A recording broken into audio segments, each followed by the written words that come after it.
Εδώ είχε γίνει ολόκληρη ιστορία για την υποψηφιότητα του Ισραήλ. Δεν πήραν μέρος 5 χώρες. Το γιουχάραν όλοι. Ναι.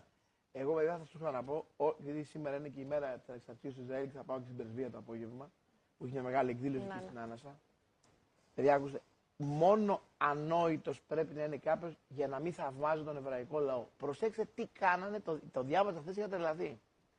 Επειδή ξέρανε ότι διάφορα αυτοί ακροαριστεροί θα έχουν στο κοινό κόμμα να τους γιουχάρει, γιατί το κάνουν τώρα όπου εμφανίζεται Εβραίος, όλα τα αντισημιτικά χαρακτηριστικά του παρελθόντος έχουν μπει στην ακροαριστερά και δουλεύουν τώρα και καλά, αυτή τους μοιάζει Γάζα. Κάτω των Εβραίων είναι. Μην κοροϊδευόμαστε. Ωραία, πάμε λοιπόν.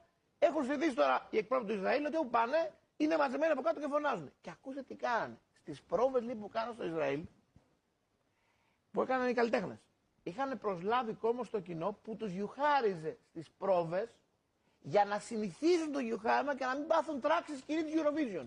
Τώρα υπάρχει λαός σαν τους Εβραίους. Οι άνθρωποι έχουν πάρει μία λωρίδα γη στην έρημο μικρότερα την Πελοπόννησο.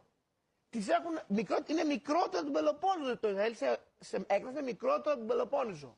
Και έχει 500 δισεκατομμύρια ΕΠ. Και είναι μικρότερα την Πελοπόννησο. Και είναι στην έρημο. Μπορεί να συλλάβει το πιο φοβερό. Παιδιά έχουν πόλεμο, πολεμάνε. Με το Λίβανο, με το Ιράν, με την Ιεμένη, με τη Χαμάς, με τη Συρία. Πολεμάνε. Και έχουν 3% αύξηση στο ΑΕΠ τους.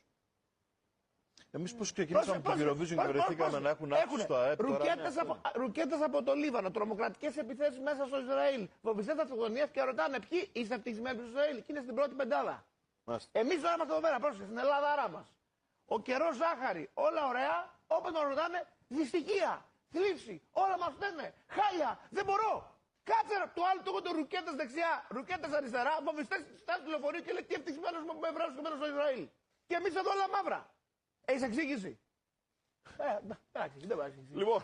Ευχαριστούμε, Υπουργέ. Είναι ψυχολογική ερμηνεία αυτή.